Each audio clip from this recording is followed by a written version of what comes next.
Bismillahirrahmanirrahim. Alhamdulillahirabbil alamin. Wassalatu wassalamu ala asyrafil anbiya'i wal mursalin wa ala alihi washabihi ajma'in. Subhanaka la ilma lana illa ma 'allamtana innaka antal alimul hakim. Rabbi shrah li sadri wa yassir li amri wa hlul 'uqdatam min lisani yafqahu qawli.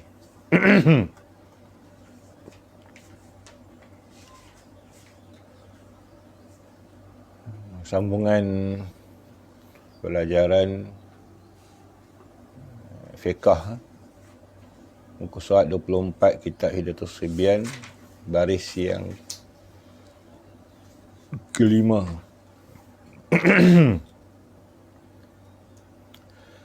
Dan bagi sah berjemaah, artinya mengikut makmum akan imam itu 13 syarat.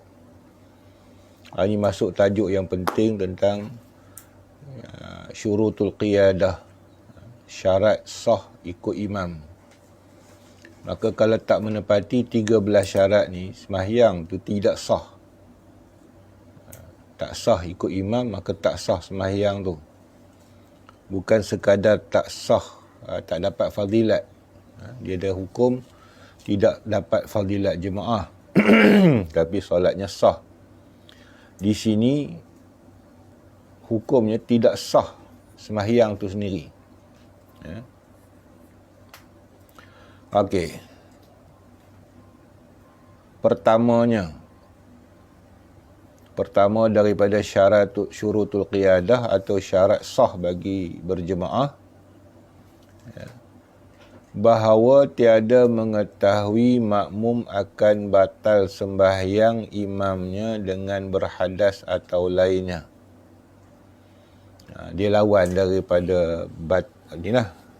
Kalau ikut ni syarat sah. Jadi kalau dia tahu, maka batal. Tiada mengetahui makmum akan batal sembahyang imamnya dengan berhadas atau lainnya.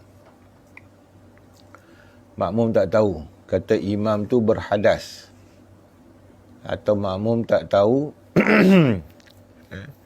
bahawa imam tu ada najis, contoh. Sebab tu perbuatan termasuk daripada perbuatan yang atau perkara yang berlaku yang menyebabkan batal sembahyang. Okey. Tapi dalam perkara ni, kalau kita lihat dalam kitab yang panjang-panjang, dia bersyarat dalam hadas ataupun najis ni. Dia syarat dia jangan kita tahu kata imam tu dah batal. Okey, itu satu. Kemudian dia bagi contoh berhadas. Cuma hadas ni dia masuk kategori yang dia katakan jangan ada pada imam itu, ya, najis yang zahir.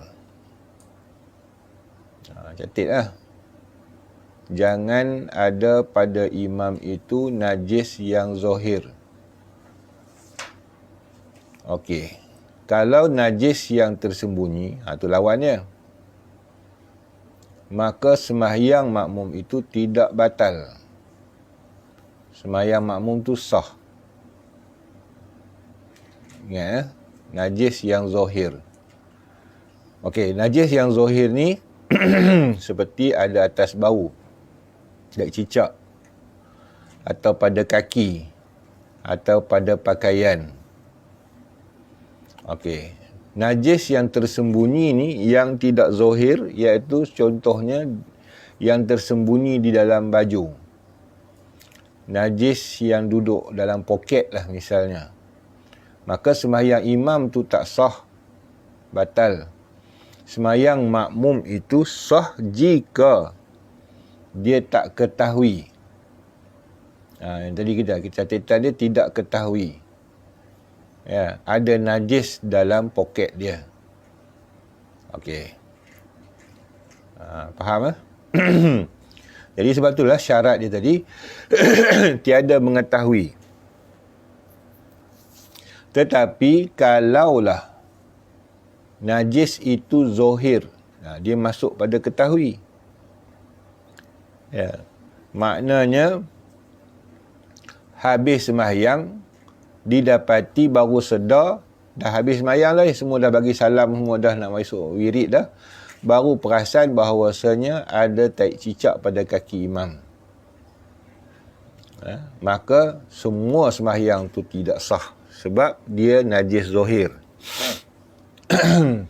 Sebab dia najis zohir. Tapi kalau habis semua sembahyang, ya, Tok Imam kata, duk sembang-sembang dengan Tok Imam kat kedai kopi ke, mengopi, mengeteh, tarik ke, tengok-tengok Tok Imam buat keluar makjun daripada poket dia. Dia tanya Mak Imam, tu makjun apa? Dia kata tupai jantan, katanya. Pada mazhab kita, tupai itu haram. Bila haram, buat makjun jadi najis. Ya, tupai adalah haram. Ya, pada pandangan mazhab Syafi'i lah. Okey. Syarat-syarat yang katakan tupai itu, tengoklah dalam kitab Kashful Isam, dikatakan tupai itu haram. Yang tidak haramnya Abu Fa'ri, binatang yang sama macam tupai. Dia lain sebenarnya. Abu Fa'ri tu yang halal. Tupai haram. Dia macam bewak lah. Blob tu halal. Bewak tu haram. Tapi orang Melayu bantai semacamnya lah. Tupai pun dia sapu, dia kata halal. Dia kata dalam kitab saja. Abu Fa'ri dengan tupai tu benda lain. Lain. Jadi contoh tadi kita kata dia buat keluar lah makjun tupai. Imam tadi semayang bubuh benda ni lah. Bubuh dalam poket kata. Ya, bagi pandangan kita tupai tu najis, maka tidak sah. Sah tak semayang? Sah semayang sebab kita tak tahu benda tu tersembunyi. Berbeza dengan tai cicak tadi.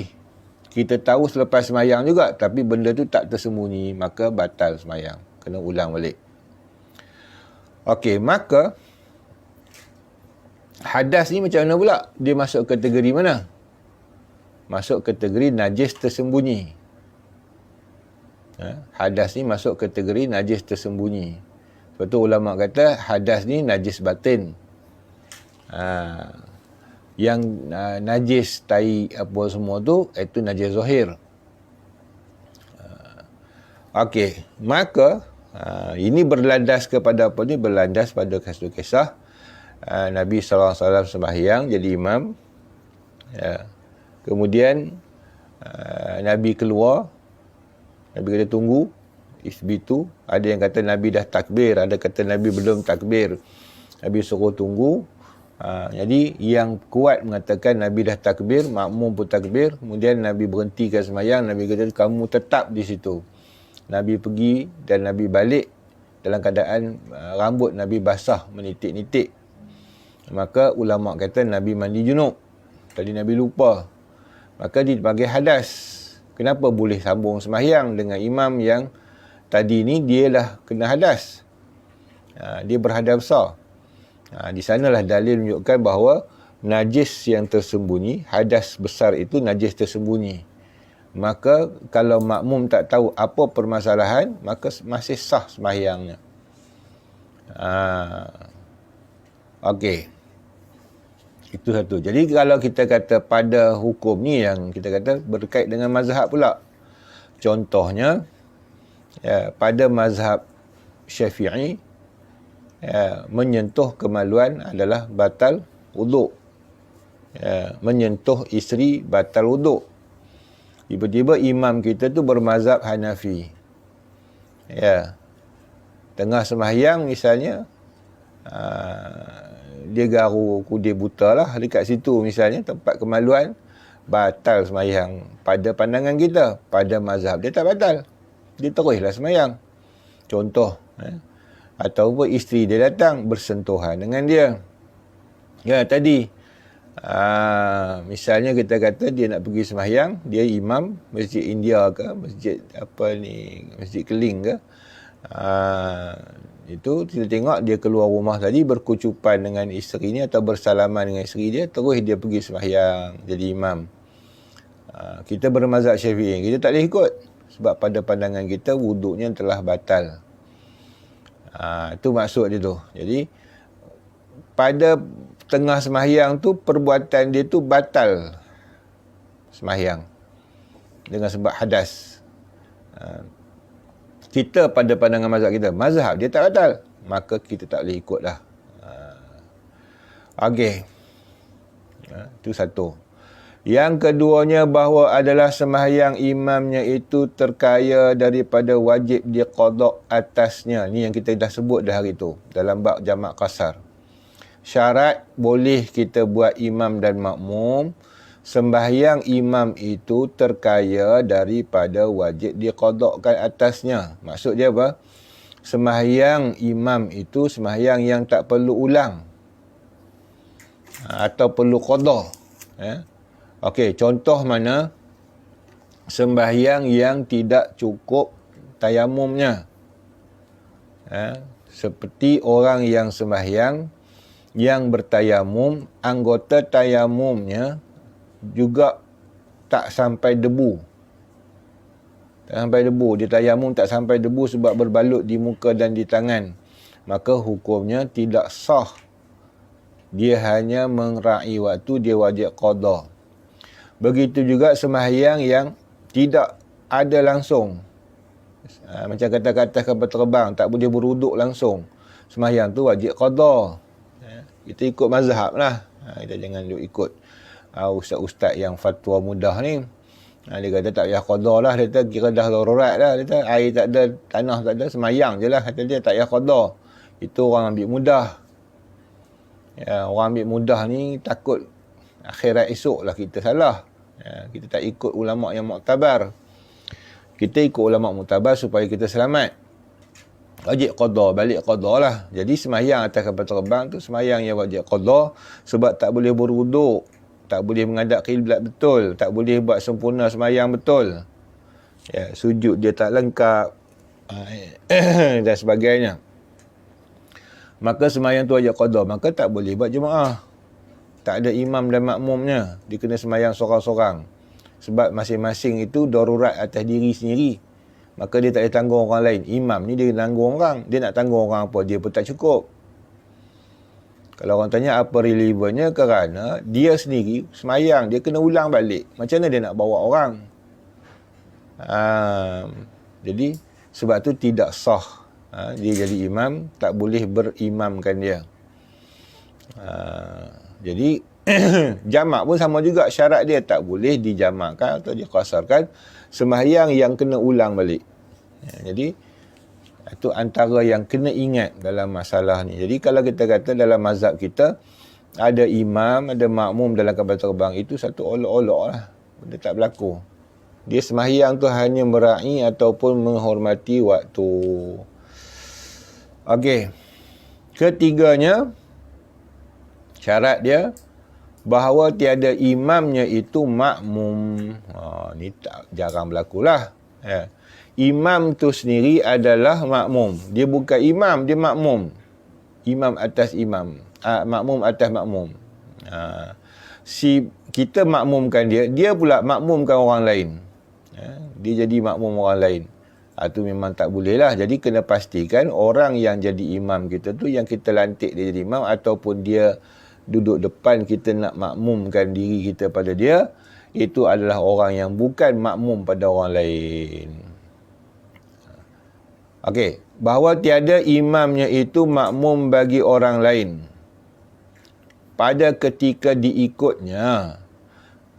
Ketika diikutkan dia. Tapi kalau dah bagi salam, kita boleh ikut dia. Faham?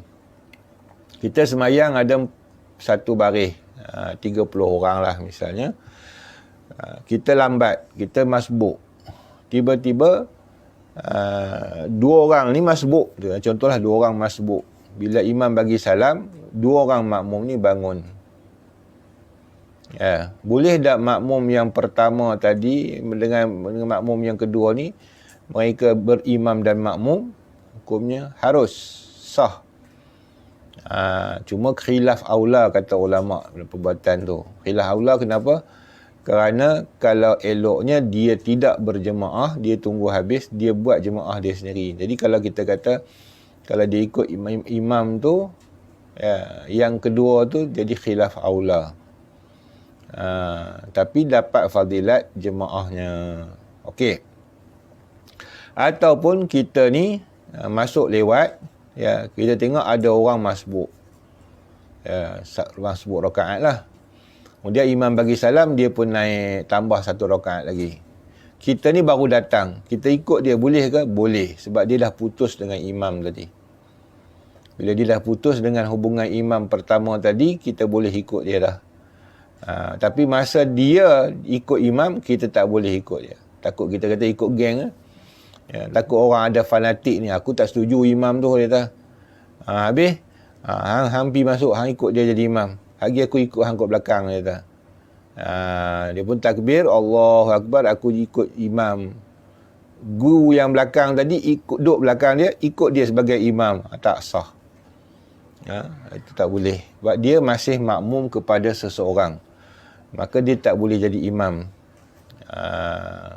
Jadi imam 2 orang pula lagi. Okey. Keempatnya, bahawa tiada ummi imamnya. Fiqah dia bagi ringkas je. Ummi ni mana apa? Bacaan Fatihahnya cacat. Itu ummi. Ummi ni asalnya orang yang tak tahu baca. Jadi dia bagi senang lah. Satu bacaan Fatihah cacat, satu Fatihahnya tak betul, satu tak reti baca. Jadi kalau kita dapati, dia tak kisahlah siapa je nak jadi imam, di rumah ke mana ke, dia kena belajarlah baca Fatihah dengan betul, supaya sahkan pada diri dia dan pada orang lain. Okey. Jadi kalau seorang tu dia ummi, sah semayang seorang diri dia, sah dia jadi makmum pada orang lain, tetapi tak sah dia jadi imam, hatta isterinya dan anak-anaknya sekalipun. Ya, bapaknya baca ketunggal langgang, baca Fatihah, dia nak jadi imam, anak jadi makmum, isteri jadi makmum, tak sah. Ya, kalau isteri tu lebih pandai sikit daripada suami tu, dia tak boleh. Contoh kita kata,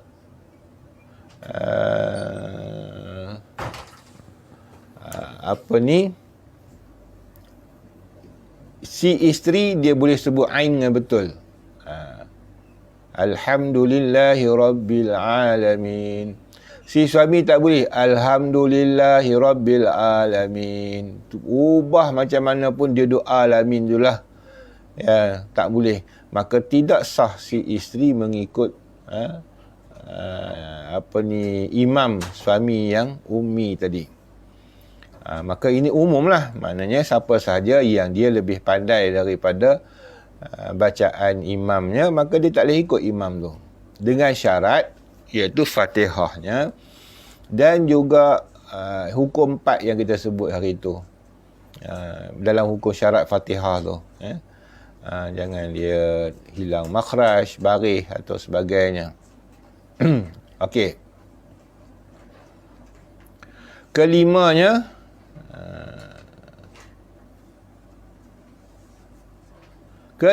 bahawa tiada terdahulu makmum atas imamnya pada pihak kiblatnya. Tiada terdahulu makmum atas imamnya pada pihak kiblat. Jangan makmum duduk depan daripada imam. Maknanya tumit makmum kena ke belakang dia tumit imam. Kalau semayang 2 orang.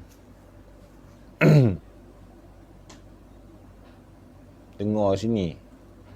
Faham lah cakap ni? Imam, makmum. Dia tumit makmum tu mesti belakang pada imam. Itu syarat. Kita tak, kalau kata sama tinggi, ni imam, ni makmum, hukumnya tak sah. Hukumnya tak sah. Ataupun makmum depan pada imam. Imam belakang, makmum depan. Okey. Kecuali pada segi kedudukan di Kaabah. Sebab kalau kita kata kita duduk sini, ni tempat kita, imamnya belah sana. Mana imam tu depan kita lah, dia berdepan. Misalnya, ni Kaabah. Ni Kaabah. Ni imam. Kita duduk, nampak imam tu. Maknanya kita berdepan dengan imam. Ya. Itu sah pula, dia duduk depan kita. Itu bukan dia duduk sebaris. Walaupun berdepan, dia masih lagi dibandingkan dengan Kaabah, dia duduk baris yang kedua. Keliling. Yang kita kata sini ni macam di sinilah. Ya, kiblat kita ke sana. Okey. Maka jangan ada kaki makmum tu lebih daripada imam pada hala ke kiblat. Itu maksud dia. Okey. Ni pun satu peraturan dia. Ini kita sebut yang wajib-wajib je. Yang sunat-sunat kena rujuk pada kitab yang panjang-panjang dalam permasalahan soft kanak-kanak, soft wanita. Jadi itu dalam perkara sunat lah. Kita nanti siapa ada persoalan boleh tanya lah. Kita nak masuk wajib dulu. Okey. Ni tentang wajib sah dan tidak sah dulu. Perempuan duduk kiri ke kanan ke, itu nanti kejap. Ya. Itu masuk perkara sunat lah. Okey. Keenamnya, bahawa mengetahui makmum akan berpindah imamnya daripada satu rukun kepada satu rukun dengan dilihat atau dengan mendengar suaranya atau suara mubalignya atau lainnya. Okey. Ini satu syarat yang penting juga yang kadang-kadang kita nampaknya masyarakat Melayu ni dia kurang faham tentang syarat imam dan makmum. Boleh kata semua orang lah yang tak belajar, yang tak betul-betul menepati kitab, dia tak akan tahu benda ni. Dan kadang-kadang di kuliah-kuliah masjid ada dia ajar, tapi rasanya orang tak nampak benda ni. Dia baca, di masa kita ajar, dia macam ambil tahu, tak tahu, ambil tahu, lama-lama dia lupa. Banyak kes sebab bila timbul soalan berkaitan dengan perkara-perkara macam ni. Baik. Dia syarat, dia kena tahu apa dia perbuatan imam. Okey, dengan dilihat atau didengar suaranya. Okeylah, kita kata kita masuk sembahyang. Dalam kita masuk sembahyang, kita di masjid-masjid kebanyakan sekarang ni, tempat wanita ditutup habis. Di masjid lah utamanya, di masjid contohnya. Semua tempat wanita ditutup habis. Kecuali masjid yang buat dua lapis. Di atas tu ada tempat wanita, nampak imam bergerak atau sebagainya. Okey. Jadi dengan dia tidak melihat, dia mendengar memadailah untuk dia tahu imam tu bergerak untuk rokok ke, bergerak untuk i'tidal ke, bergerak untuk sujud ke. Ya, itu maksud dia tahu berpindah-pindah tu. Timbul masalah kalau kita kata dia masuk masjid, imam tengah semayang, dia duduk di balik tabir dan dia seorang diri, dia tak tahu orang semayang apa. Dia pun tak dengar imam tu baca Fatihah ke tidak ke. Ya, imam ni rokok ke sujud ni, dengar Allahu Akbar, Allahu Akbar. Ya, dia terus ikut, dia tak tahu imam tengah rokok ke, Allahu Akbar, imam tengah tengah sujud ke. Masa Allahu Akbar tu imam duduk antara dua sujud ke. Dia tak dapat memastikan antara apa takbir tu. Maka selama itu dia tidak boleh ikut imam tu. Hatta dia jumpa, sehinggalah dia jumpa apa yang dia tahu. Contoh, Sami'allahu liman hamidah. Dia tahulah imam dah yang i'tidal. Ataupun dia dengar waladdallin, dia tahulah bahawasanya imam ni tengah berdiri betul. Walaupun dia tak nampak imam. Jadi syarat dia adalah dia tahu kaifiat. Ya. Tapi kalau dia buta misalnya, orang buta ni dia pendengaran. Jadi dengar dia mesti menepati. Dia tahu sebutan Allahu Akbar tu adalah takbiratul ihram. Kalau dia tak tahu itu takbiratul ihram, tak sah dia ikut. Ya, sebab dia tak nampak. Tu bagi orang buta lah. Bagi orang awam ni itulah tertutup, terdinding dengan langsir. Nanti kita tengok pula syarat dinding tutup bagai. Jadi kadang-kadang dia semayang entah ke mana-mana duduk tempat dia, tak nampak imam, dia dengar suara je. Sah tak? Sah dalam segi mendengar suara, dia tahu imam berpindah rukun atau tidak. Dalam segi jarak dengan imam, haid, itu syarat-syarat lain pula, dia ada syarat lagi. Jadi sebab tu kena merangkumi 13 syarat ni baru sah jadi makmum dan imam. Kita tak nampak penting benda ni bila ada berlaku orang sembahyang ketika COVID-19 ni, sembahyang jemaat, dia sembahyang di luar pagar yang berkunci. Hatta yang saya terima mesej pun daripada rakan-rakan yang mengaji. Dia bukan tak tahu hukum, dia tak confident. Ustaz ni apa hukum Ustaz? Sah ke macam ni? Sebab apa? Fiqah ni dia bila kita letakkan ilmu, kemas pada diri kita untuk kita jadikan harian, maka kita jadi takut nak menghukum. Takut nak letakkan sah tak sahnya. Betapa ramai orang yang fanatik nak sembahyang ni, bukan yang buat tak sembahyang. Ni ceritanya orang nak sembahyang, orang nak ibadat, orang nak dekat diri pada Tuhan. Tapi oleh kerana kejahilan, dia sembahyang jemaat di luar pagar, tak sah, balik dengan emosi, sembahyangnya tak diqada. Berapa masa dia dah berdosa dah. Kalau kerajaan menahan tak bagi dia masuk tu cerita lain. Kalau dia nak tuduh kerajaan salah ke berdosa ke, tu dosa kerajaan. Dia tanggung sendirilah, dia tak bagi orang masuk sembahyang jemaat. Kalau betul dia salah. Kamu tu sendiri tak boleh buat salah.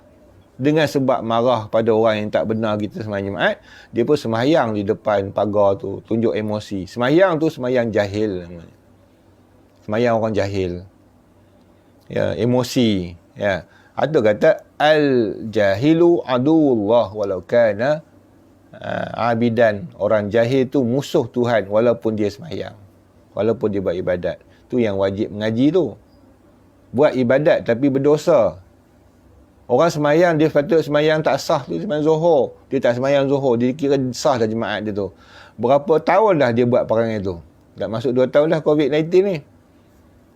Berapa kali dah tak jemaat. Itu yang dikatakan tak pergi sembahyang jemaat 3 kali berturut-turut jadi kafir tu. Macam tu lah.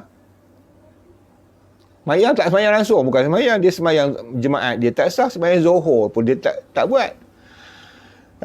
Tu tak jadi kafir. Kalau dia menghalalkan perbuatan dia tu. Tu kata jaga-jaga. Sebab tu penting belajar ilmu ni.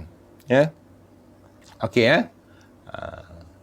Jadi dalam bab segi suara, kita bukan syarat sah dengar suara je. Tak. Syarat dia adalah tahu apa imam buat, sama ada tahu tu dengan ditengok. Dia pekak.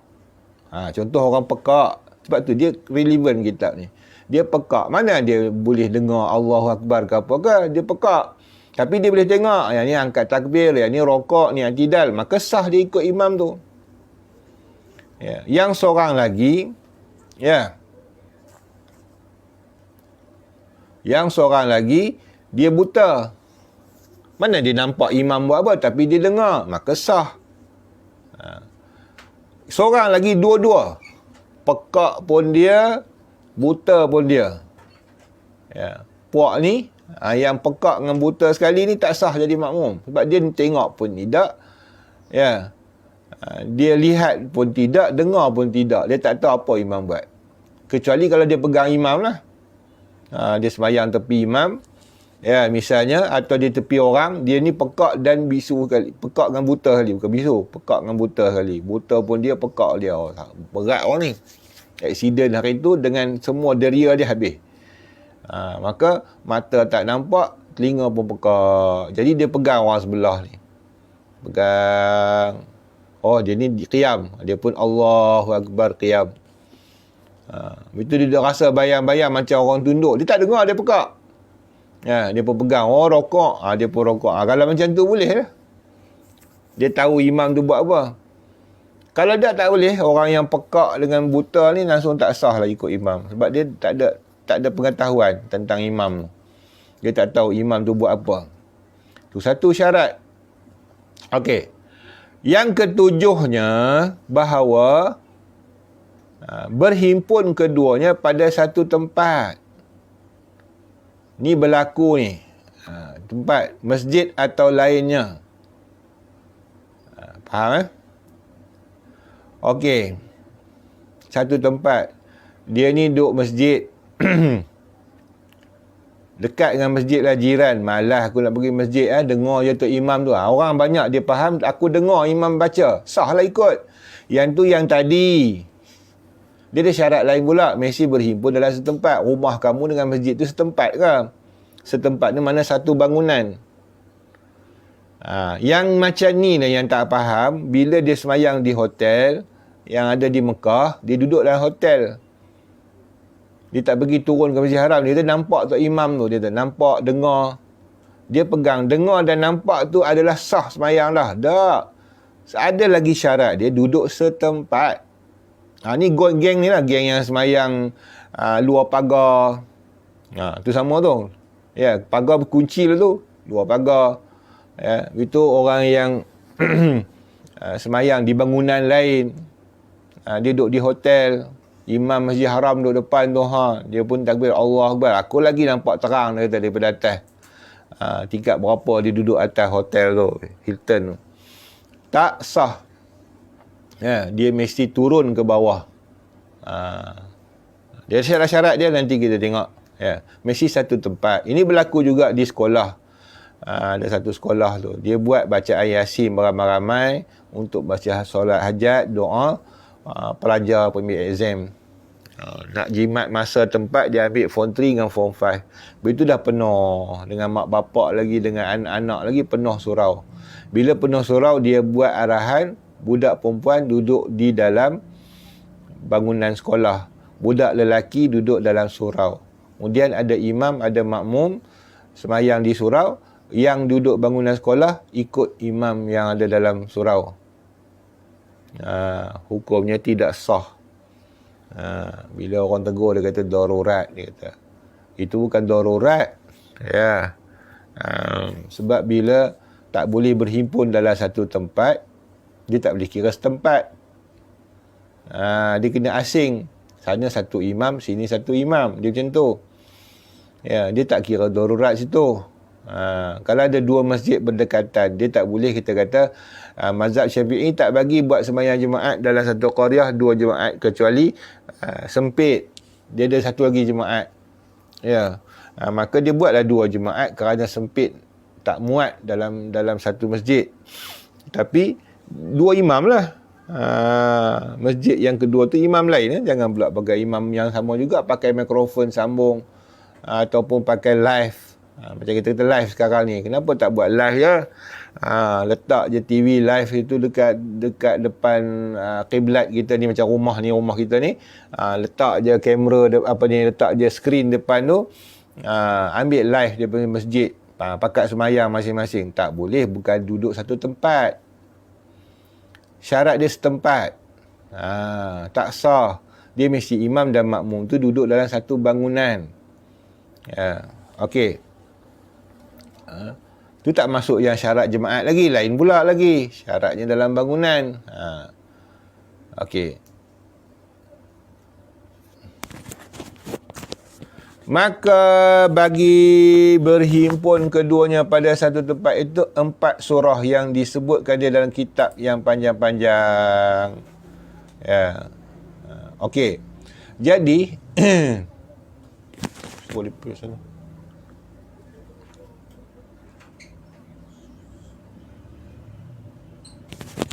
So, dia pergi sana. Pergi sini apa?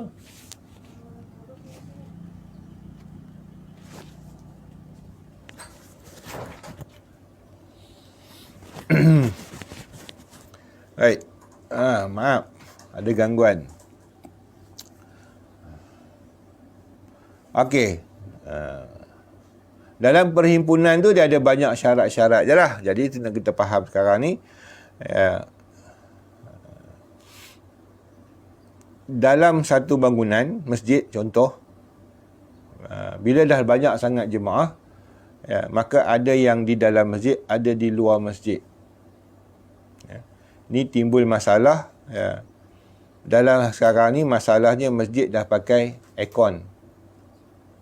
Bila masjid dah pakai aircon, pintu tertutup. Jadi kalau ikutnya syarat sah sembahyang, orang yang duduk kaki lima, yang tu keluar daripada hall dia kan ada aircon. Jadi orang yang duduk di kaki lima, kemudian berpanjang sambung ke belakang, buat bangunan satu lagi, kemah atau sebagainya, dia mesti ada orang yang duduk di betul pintu tu untuk menyambung jemaah dalam masjid dan di luar masjid. Kalau dia tertutup, itu yang timbul masalah. Sekarang ni dah ada aircon. Jadi bila dah ada aircon apa semua tutup keliling.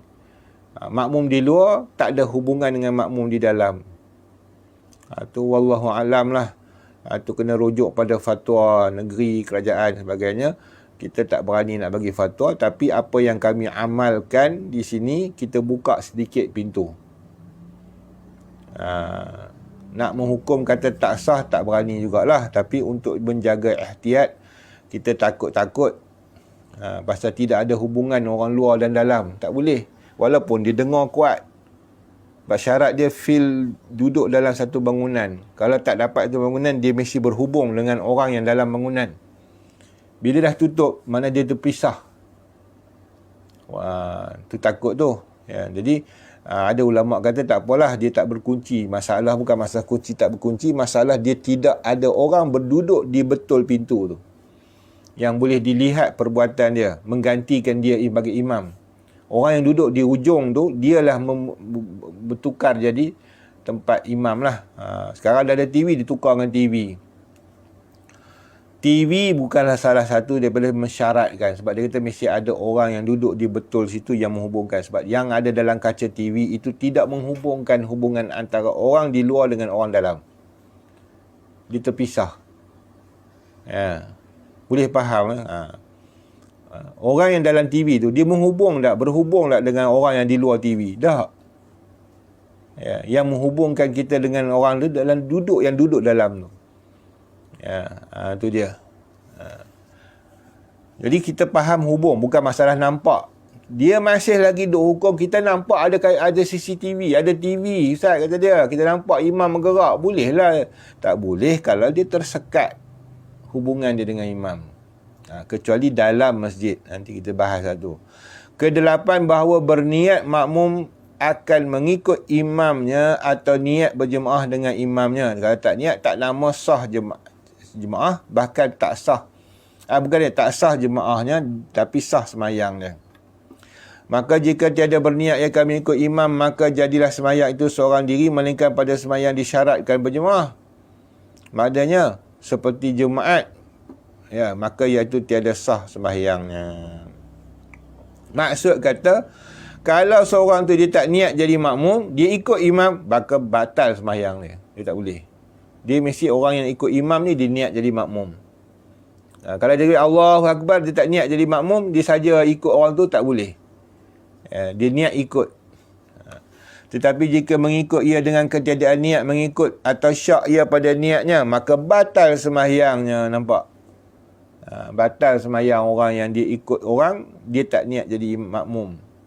Jika panjang menanti akan imam pada satu perbuatan, pada segala perbuatannya, dia tak rokok lagi.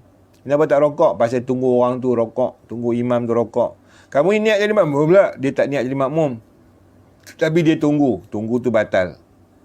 Sebab dia tak boleh tunggulah, dia bukan makmum orang tu. Okey.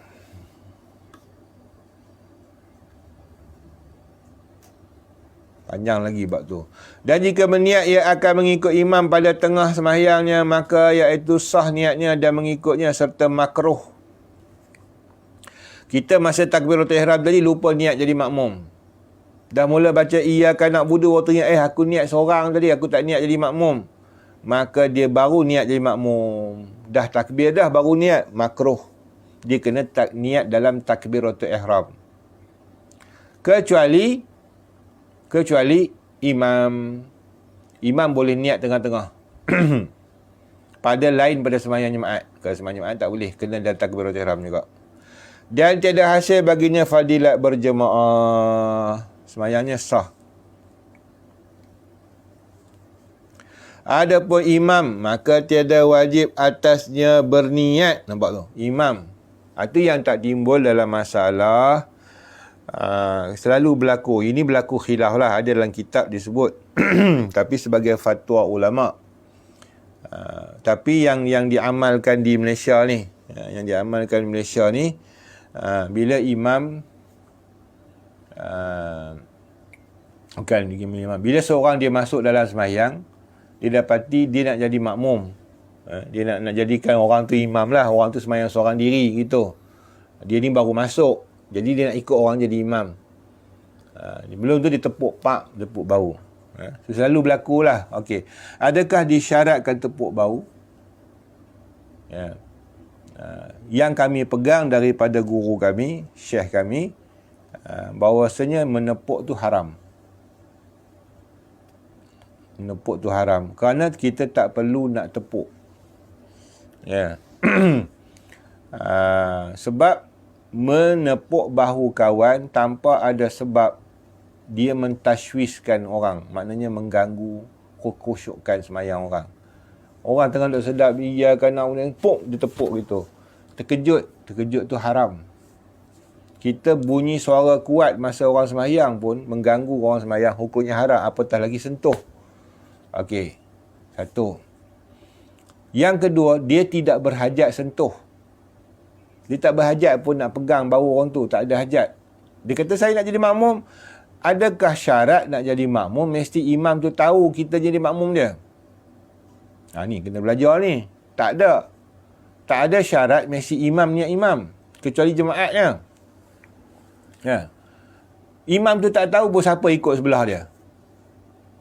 Makmum tu yang niat. Aku niat Allah aku sembahyang Zuhur jadi makmum. Siapa imam duduk sebelah ni? Baru ikut. Imam tu tak tahu bahawa orang ikut dia. Orang ikut. Si makmum dapat pahala jemaah. Si imam je tak dapat. Sebab imam tak tahu. Maka dasar yang asal kita belajar dengan guru kita. Bersentuh itu mendatangkan tashwish. Sedangkan dia tidak berhajat. Jadi haram kat situ. Mana datang haramnya? Haram kerana mentashwish, mengganggu khusyuk sembahyang orang. Okey. Kemudian ada yang bertanya, kalau yang ada hukum kata kita masuk saf tak cukup orang, tinggal kita belakang, kita boleh tarik orang dalam saf yang penuh tu, kita tarik duduk dengan kita. Boleh pula. Itu pun bersyarat. Kata ulama, dia bukan pakai masuk-masuk tarik gitu je. Dia takbir dulu, Allahu Akbar. Bila dia takbir, dia perlukan, baru jatuh hukumnya perlu pada kawan. Kalau dia duduk seorang-seorang terkonting-konting, kata orang Perak, seorang-seorang diri di belakang tu, makruh. Masa dia belum takbir, tak makruh lagi, dia duduk berdiri situ. Belum makruh lagi, belum perlu tarik orang lagi. Kemudian dia takbir, Allahu Akbar. Bila dia takbir, baru dia jatuh makruh sebab dia duduk seorang-seorang. Maka ketika tu dia pegang baju orang ni, tarik perlahan-perlahan, menunjukkan dia nak minta duduk sebelah. Jadi kalau kitab besar, dia suruh kita duduk di depan tu. Terapat dengan sah tu. Takbir dekat telinga orang tu. Lepas tu kita undur, kita tarik sikit. Baru dia faham kita ni tarik dia. Kalau kita tak takbir, kita tak perlu lagi untuk tarik dia. Maka kalau kita sentuh masa sebelum takbir, itu haram. Okey. Dalam kes nak masuk orang tu, lantik orang tu sebagai imam, kita duduk seorang di belakang atau ramai, itu tak perlu tepuk. Bila-bila masa pun tak boleh tepuk. Haram. Mengikut pendapat guru kami. Tapi ada kawan share, dia kata, ada kitab, dia kata, harus tepuk. Dia kata bagi tahu pada orang tu kita jadi makmum dia kerana untuk dapatkan hasil pahala bagi dia.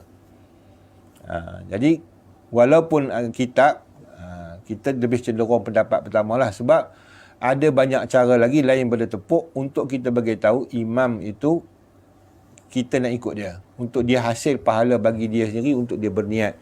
Kita duduk sebelah dia, Allahu Akbar, takbir pun dia dah tahu dah. Ya, kita duduk ramai-ramai susun sah belakang, Allahu Akbar pun dia tahu dah ada orang ikut aku. Ya. Dia dah boleh niat dah. Ya, tak perlu tepuk, sebab tepuk tu tashwish, tu hukumnya kuat, berat. Berat hukumnya tu. Hukum membising sebelah orang semayang pun haram, sentuh orang tengah semayang lagi kuat haramnya. Jadi kuat haram tu lebih kuat daripada nak suruh imam tu niat makmum jadi imam. Sebab dia tak niat jadi imam pun sah kita ikut dia. Ya. Okey ya. Itu yang berlaku dalam masyarakat. Kerap kali dia nak semayang, dia mari belakang, pom, dia bagi bau kawan tu. Ya, benda tu makruh dan boleh membawa haram. Kerana tashwish mengganggu kekhusyukan semayang orang. Dia ikut je tanpa dia tepuk. Ya, jangan tinggalkan amalan tu. Walaupun ada dia bawa rujuk kitab, dia kata kitab Arab pun. Dia kata boleh. Segi tu dalam qaul tu tak kuat lah. Kalau kita bukan kita nak mentarjah, mentasheh. Tapi pada kita kecenderungan kita lihat hukum haram mentashwish tu lebih kuat lah. Dan cara untuk nak bagi tahu imam tu kita ikut dia, bukan wajib. Bahkan kalau kata nak bagi dia peluang, pahala bagi dia untuk dia berniat jadi imam, banyak cara lagi lah. Dengan takbir kuat, kita duduk sebelah dia, takbir Allahu Akbar, jangan sentuh, kita undur. Itu masih lagi boleh kita kata berbandingkan dengan sentuh badan dia, tubuh dia ketika sembahyang.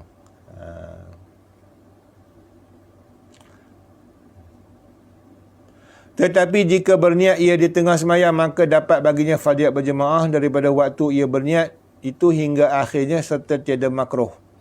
Imam ni dia mula-mula tak niat jadi imam pun. Elok ada orang ikut belakang dia takbir Allah Akbar baru dia niat jadi imam. Kan? Dia dapat pahala start situlah. Start dia niat jadi imam sampai habis. Begitu juga walaupun dia takbir sama-sama dia tak niat jadi imam, di tengah-tengah rakaat baru dia teringat bahawasanya aku imam. Dia pun niat aku niat jadi imam. Maka hukumnya sah dan dapat pahala start situ. Makmum yang tak boleh. Dah takbiratul ihram tak boleh niat dia jadi makmum, makruh. Tapi dia ikut imam tu sah. Sah ikut imam tapi makruh. Makruh tu meluputkan fadilat jemaah lah. Dan tiada dapat fadilatnya pada barang yang dahulu daripada niatnya. Inilah sembahyang yang lain daripada jemaat. Jadi kalau dia mula niat jadi imam masa dia rokok, sebelum rokok tu tak dapat pahala jemaah lah. Adapun padanya maka wajib atasnya meniat akan dirinya imam pada takbiratul ihram seperti makmum juga yang kita sebut tadi. Sembahyang jemaat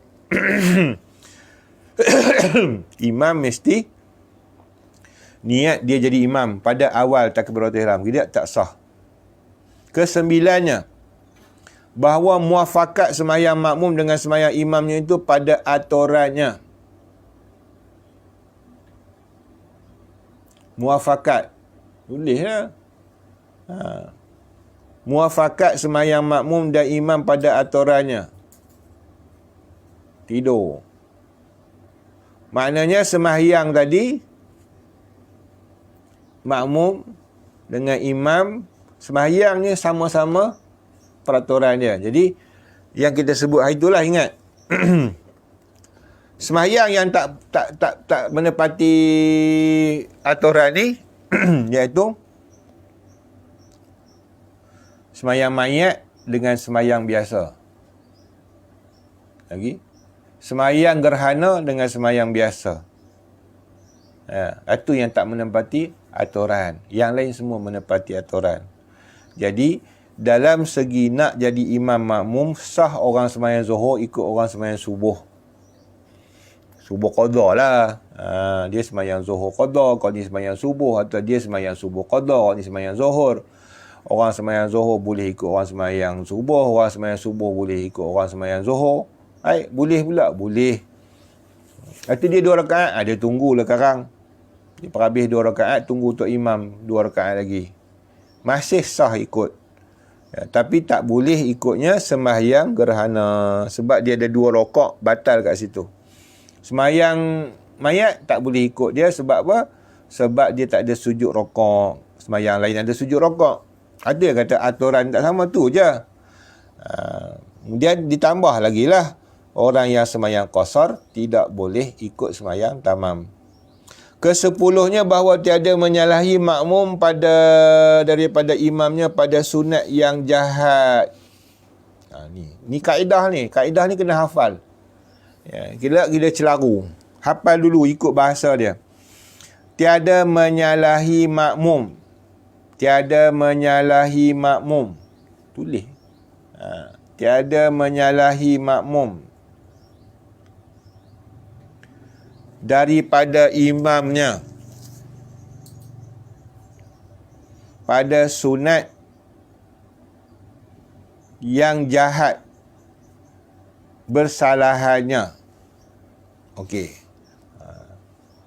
Jangan makmum tu, apa maksud dia? Makmum tu jangan dia bercanggah perbuatan imamnya. Perbuatan rukun ke tak? Perbuatan sunat. Bukan semua sunat. Sunat yang dihukum sebagai jahat kalau tak ikut dia. Tu nak kena terang macam tu, baru faham. Ya. Sunat tu, sunat. Kalau tak ikut dia, kira hukum jahat. Makmum ni jahat. Makmum ni perangai huduh, tak ikut imam ni. Walaupun sunat je. Jadi ada sunat yang tak ikut dia jadi jahat. Ada sunat yang tak ikut dia jadi tak jahat. Bukan jadi baik, cuma tak jahat lah. Okey. Seperti sujud tilawah. Dia bagi contoh. Sujud tilawah tu tak ikut imam sujud tilawah, kira jahat lah. Batal sembahyang. Hukumnya tak sah sembahyang dia. Dia wajib ikut imam. Imam sujud tilawah, dia kena sujud tilawah. Okey. Imam tidak sujud tilawah. Dia baca surah sejadah. Tapi dia tak sujud. Dia terus je baca, sambung. Makmum pergi sujud. Batal sembahyang makmum. Tu kau panggil sunat tu. Sujud tilawah tu sunat je tu. Tetapi malangnya, sunat dia kalau kita canggah dengan tok imam dikira jahat. Batal sembahyang. Tu maksud sunat yang jahat tu. Okey. Kalau ikutnya dalam syarat yang lain, kita tak boleh canggah dengan rukun imam. Ya, ni bukan masalah rukun. Rukun tu kalau langgar, tak jadi imam pun dia langgar rukun. Salah dah. Ya, jadi makmum, dia sembahyang seorang-seorang. Jadi dia kan makmum, dia sembahyang seorang-seorang diri pun, kalau dia langgar rukun, dah memang salah dah sembahyang dia, batal. Ini masalah adab sebagai seorang yang ikut imam. Dia makmum, dia ikut imam. Dia tak boleh bercanggah dengan imam. Itu adab dia. Walaupun benda sunat. Okey, sunat bukan semualah. Sujud sahwi dan sujud sahwi. Jangan duk berkira apa hal ni. Imam ni sujud sahwi ni aku tak salah pun. Imam ni nyanyok ke gila ke apa ke. Nyanyok tu lah sujud sahwi. Sebab tu wajib kita ikut dia. Ya. Tak ada petikai pun. Sebab nyanyok lah dia sujud sahwi. Kalau tak nyanyok tak sujud sahwi lah. Imam nyanyok lah. Kenapa? Saya lupa baca kunut. Mana pula imam baca kunut tadi? Nyanyok lah tu. Dia baca pun dia tak ingat. Maka dia sujud sahwi. Jadi sebab tu kita tak tahu apa yang dia buat sujud sahwi tu kenapa? Sebab kita tak tahu. Kita kena ikut. Nyanyok lah tu. Dia tak mau ikut. Dia duduk kat situ. Tak mau sujud sahwi dengan imam. Batal semayang dia. Ramai juga tu makmum yang perangai gitu. Ya, dia tengok imam sujud sahwi. Imam ni gila ke apa sujud sahwi? Tadi dah baca kunut lah. Dia tak mau ikut. Tak mau ikut. Batal semayang. Tahiyat awal. Begitu juga. Imam buat, kena buat. Ya? Ikan dia? Salah. Imam tinggalkan, kena tinggalkan. Beza sikit dalam tahiyat awal. Imam tinggalkan, kita kena tinggalkan. Wajib tinggalkan tahiyat awal. Tapi kalau imam buat, ya, makruh kita tinggalkan. Kita malas nak duduk. Ya, sakit lutut. Imam baca tahiyat, duduk. Kita bangun, berdiri. Ya, tak batal, tapi makruh. Makruh sangatlah sebab dia canggah dengan imam. Tapi kalau imam tak buat tahiyat awal, dia buat, yang tu batal. Bukan kata tak dapat pahala jemaah, batal terus. Dan kunut gitu juga yang kita jelaskan hari tu dah. Kunut ni kalau kita kata bercanggah dengan imam, imam buat, ya, kita tak wajib buat. Kalau imam tinggalkan, kita wajib tinggalkan. Kecuali kalau kita ada ruang untuk baca kunut pendek. Sempat kita nak sujud dengan imam. Ke-11-nya, semua 13. Terhabis sikit. Bahawa tiada diiktikadkan makmum akan batal semayang imamnya. Kalau kita duk faham pada diri kita, imam ni batal semayang ni kalau ikut aku hukum, batal. Itu dibuat kan. Batal lah imam ni pergi berdeham, batal lah. Kita tak boleh ikut lah. Pada i'tikad kita dia batal. Tapi kalau kata imam ni lupa kot, kata berdeham tu batal, sah lagi ikut. Ya, sebab dia lupa. Okey. Ke-12, bahawa jangan ada imam itu kurang daripada makmum dengan sebab perempuan. Ya. Imam tu dah ni. Ni yang kata yang ikut Amnah Wadud tu jadi orang bahlul. Ya. Kitab kecil je kalau ikut peraturan semayang, perempuan tak boleh jadi imam pada lelaki. Sama-sama dia tak apa. Atau khonsa. Khonsa tak boleh ikut perempuan. Laki tak boleh ikut khonsa. Jadi macam tu. Tapi khonsa boleh jadi imam pada perempuan. Dia tak boleh jadi makmum pada perempuan. Dia tinggi sikit pada perempuan. Jika ada makmum itu laki-laki. Okey ya. Ke-13, hendak mengikut makmum akan imamnya pada segala perbuatan yang disuruhkan dia, maka wajib takhir takbir imam, takbiratul ihram imam pada segala takbiratul ihram imamnya. Okey. Maka wajib takhirkan takbiratul ihram imam makmum tu. Ada takhir takbiratul ihram makmum daripada sekalian takbiratul ihram imamnya. Mengajar pun mengantuk apa. Okey. Jangan dia takbir dulu dengan imam. Imam Allahu Akbar, baru kita Allahu Akbar. Siapa yang belum bunyi bar, dia dah tarik Allahu Akbar, tak sah semayang dia. Itu syarat. Okey, ada syarat lain lagi dalam ni yang tak disebut, iaitu jangan ada halangan antara imam dan makmum. Itu catat sekarang. Jangan ada hail atau halangan atau dinding antara imam dengan makmum. Ini pun ramai orang tak tahu ni. Itu yang semayang balik pagar tu.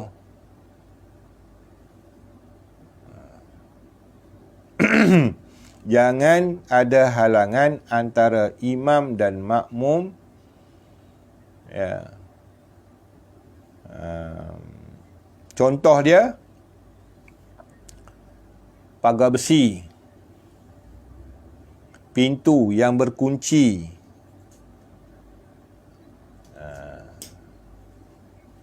atau pintu kaca. Sekarang ni orang buat pintu kaca. Nampak imam tu, nampak kaca, kita duduk kaca balik ni. Ini macam contoh buat bangunan, jaga-jaga orang yang jadi engineer nak buat masjid. Jangan duduk merapu. Tambah masjid, buat surau. Surau lah lalunya, surau NR. Macam contoh surau NR. Dia berpisah laki perempuan tu dengan dinding. Tak sah tu kalau buat imam kata, jom kita ikut imam. Tak sah. Walaupun buat CCTV. Sebab dia berpisah bangunan dia tu dengan dinding yang tidak ada hubungan. Jadi kita buatlah satu surau moden lah. Misalnya kita kata masjid, ni lelaki, satu grup, ni perempuan. Tapi kita pisahkan cermin, kaca, penuh. Ya. Laluan perempuan daripada pintu belakang, laluan lelaki pintu belah kiri kanan, depan. Jadi tak ada hubungan perempuan dengan lelaki tu, melainkan cermin semata-mata. Tapi nampak gerak badan sampai color baju Tok Imam pun nampak. Punya clearnya cermin. Hukumnya tidak sah. Sebab dia tidak ada pintu nak sampai situ. Tingkap pun tak boleh. Sebab dia bukan dia dinding. Dia nak pintu yang boleh lalu. Yang boleh bergerak makmum ke tempat imam. Walaupun dengan tanpa terbalik. Kalau terbalik tak boleh. Terbalik macam mana? Ada juga surau-surau yang dia buat dinding. Tapi pintu nak menghala ke imam tak ada. Dia buat pintu daripada belakang. Tak boleh. Macam contoh kalau kita kata kecuali masjid. Masjid dikecualikan. Contoh macam Masjid Ipoh, Masjid Negara. Ya, dia punya tempat semayang imam dia belah tingkat atas. Dululah Masjid Ipoh. Kat atas. Kemudian dia sambung tangga dia belakang. Belakang turun, makmumnya belah bawah begini. Jadi atas imam, bawah makmum, tangga belakang. Gitulah. Kalau dalam masjid hukumnya sah. Kalau surau dan rumah tak sah. Sebab dia bukan tempat sembahyang asalnya surau ni. Masjid tu memang tempat khusus sembahyang. Maka dia ada istimewa dia. Nama dia masjid. Kenapa kita tak bubuh nama masjid semua? Sebab bila bubuh nama masjid, banyak benda yang kena jaga dia. Dari segi wakaf, harta wakafnya. Dari segi tak boleh najiskan bangunan dia. Tak boleh tapak dia dibuat benda lain. Esok ni kalau dijual tapak masjid tu, ya, oleh ni, hukum dia tetap masjid. Dibeli pula dengan orang jahil, kafir. Ya, buat pula tandas kat situ. Hukumnya haram. Atas tapak mana? Tapak Tok Imam jadi imam hari tu. Sinilah tapak Tok Imam jadi imam hari tu, dia runtuh bangunan tu, dibuat masjid hari tu ni, dia runtuh situlah buat tandas. Itu yang tak mau. Sebab tu ulama-ulama dulu tak buat masjid banyak, dia buat surau banyak. Sebab surau ni dia tidak macam hukum orang masjid, tidak haid, masalah haid tak berlaku. Ya, halangan untuk masuk ke surau. Dia kalau ada najis-najis sikit kanak-kanak boleh bawa dalam tu, dia terkencing jatuh pampers pun tak apa. Baik. Dan jadi kalau masjid ada istimewa, tapi janganlah sampai tutup habis semua, tak ada dinding langsung, tak ada pintu langsung. Pintu kena ada juga kat belakang. Itu dia. Dan makruh menyertai makmum akan imam pada segala perbuatan yang lain daripada takbiratul ihram hingga luput fadilat, melainkan pada imam makmum bagi Fatihah imamnya, maka iaitu sunat menyertai akan imam, ya, padanya. Makruh pula imam buat serentak dengan makmum. Makmum buat serentak dengan imam. Imam rokok, dia tak ada imam rokok Allahu Akbar, dia dah ikut dah kat belakang. Itu banyak yang buat gitu. Makruh yang luput fadilat jemaah. Ya. Dia kena tunggu imam Allahu Akbar, baru dia Allahu Akbar. Sami Allahu liman hamidah, bunyi hamidah baru Sami Allahu hamidah. Ni kalau orang mengaji kita tahu dia boleh buat juga. Kalau orang tak belajar, berlambak dekat masjid-masjid surau yang macam tu, tak sempat imam nak sampai bar, dia dah tunduk lah. Dia kena bunyi tu Allahu Akbar, bunyi bar baru kita ikut. Tu baru mendapati, baru dapat pahala jemaah. Tambihun, jika terdahulu makmum atas imamnya atau terkemudian daripadanya dengan dua rukun fi'li keduanya, jika tiada panjang keduanya sekaliannya dengan tiada uzur, maka batal sembahyangnya bersalah jika dengan uzur. Uzur nanti cerita bab dia, bab masbuk muafiq lah nanti. Okey, kita tak boleh mendahului imam dua rukun fi'li. Imam rokok, imam tengah baca Fatihah dan surah, kita rokok dulu. Kemudian kita i'tidal. Imam masih lagi berdiri tegak. Kita pun Allahu Akbar sujud, batal sembahyang sebab kita mendahului imam dua rukun fi'li. Atau kita mentakhirkan, kita lewat, imam dah rokok, kita duduk pulun lagi berdiri. Imam Sami Allah Hamidah, kita tak ikut Sami Allah Hamidah. Imam Allahu Akbar sujud, kita masih lagi berdiri, hukumnya batal sembahyang. Ya, terlewat dengan imam dua rukun pun batal, terlebih dengan imam, terlaju dengan imam, dua rukun pun batal dengan sengaja. Kecuali uzur, mana orang yang gagap baca Fatihah lambat. Iyyaka na'budu situ 800 kali. Ya, lambatlah. Dia sampai dibenarkan 3 rukun yang panjang. Kalau tidak, mufarakah ya. Bermula uzur bagi yang terdahulu itu lupa atau jahil. Itu kata uzur. Dan uzur yang terkemudian itu terkandung dalam 14 masalah masbuk muafiq, maka tuntut olehmu akan dia dalam kitab panjang-panjang. Nanti kita bahas tentang muafiq dan masbuk. Okey. Satu lagi syarat dia, catat syarat sah sembahyang jemaah, jangan ada jarak di antara imam dan makmum itu lebih daripada 300 hasta. Jangan ada jarak imam dan makmum itu lebih daripada 300 hasta. Okey. Makruh lagi luput fadilat jemaah. Orang yang jarak antara makmum dan imam, antara makmum dan makmum, sah makmum dengan sah pertama dan kedua, ya, lebih daripada 3 hasta. Faham tak? Okey, 2 masalah situ sebenarnya. Satu, ni untuk dapatkan fadilat 27 jemaah, jangan ada jarak jauh makmum dengan imam. Ni bukan cerita COVID-19 tak masuk. Pada masalah biasa, imam jangan pakai sejadah besar. Macam selalu dibuat, dia pakai kapet 8x6. 8x6. 8x4. Kapet 8x4. Besar plywood tu lah. Kemudian diletak sejadah tengah-tengah. Sejadah kecil. Jadi imam tu dah ambil ruang, diri tubuh badan dia tak sampai pun 8 kaki. Dia dah ambil 2 kaki jarak. 2 kaki jarak. Kemudian tumit dia duduk jauh dengan tumit makmum. Lebih daripada 3 hasta. Satu jemaah tu tak dapat fadilat jemaah. Sebab dalam mazhab Syafi'i dia tidak boleh lebih daripada 3 hasta antara tumit imam dan tumit makmum untuk mendapatkan fadilat jemaah. Kalau tidak, dipanggil orang tu tak berjemaah. Ya, macam di Mesir sebahagian masjidnya, satu kapet satu orang.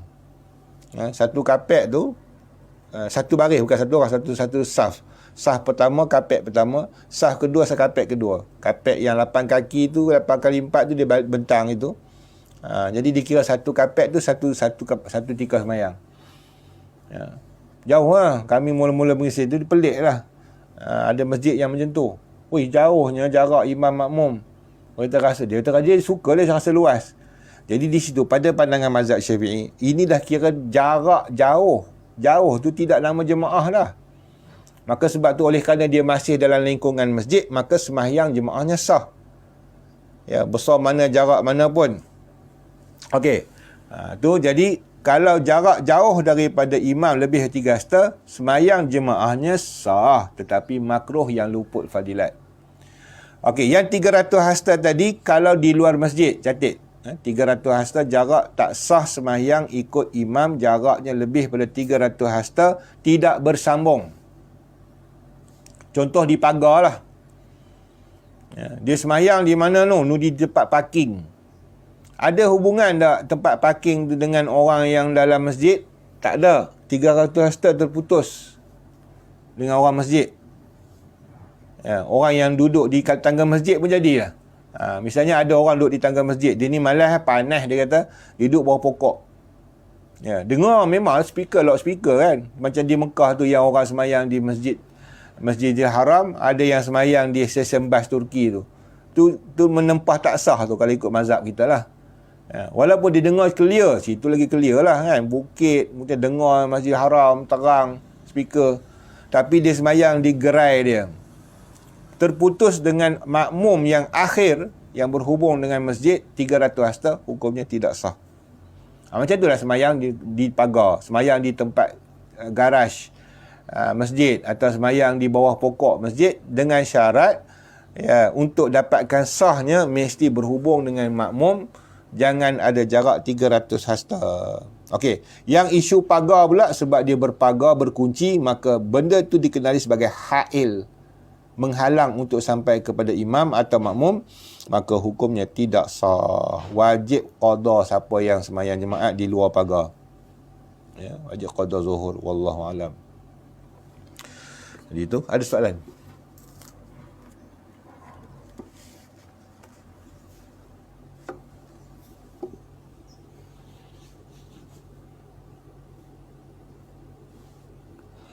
Okey, assalam. Kita nak tarik jemaah yang tengah atau tepi. Sunatnya tengah. Walaupun tidak ada yang menampung balik. Walaupun melopong. Dalam kitab dia kata, walaupun ada terlopong, kalau kita ambil orang tengah-tengah, terlopong tu tak apa sebab darurat. Sebab untuk menghasilkan pahala 27 tu terpaksa. Tapi kalau ada orang yang masuk seorang lagi untuk dapatkan teman kita di belakang jadi 3 orang, asalnya 2 orang jadi 3 orang, orang yang tadi keluar kena masuk balik, tutup balik lubang tu. Assalamualaikum warahmatullahi wabarakatuh. Bolehkah sujud tilawah dalam sembahyang pada selain subuh Jumaat? Qaul yang muktamad yang dipegangi oleh mazhab dan kitab-kitab turas, tidak boleh dengan niat nak sujud tilawah dalam sembahyang lain daripada subuh Jumaat. Tujuan sujud tilawah, kalau tujuan lain boleh, macam contoh dia nak mengkhatamkan Quran dalam sembahyang sunat dia tujuannya mengkhatamkan Quran dalam sembahyang sunatnya, kebetulan sampai pada ayat sejadah dia sujud, itu boleh. Tapi daripada di awal lagi dia berniat nak sujud sejadah dengan ayat sejadah atau surah sejadah selain daripada subuh Jumaat, maka hukumnya batal. Jadi boleh saja orang syak dan ragu-ragu bila imam dia sujud sejadah lain pada subuh, takut diniatkan kerana nak sujud, kerana tiba-tiba dia baca surah tu.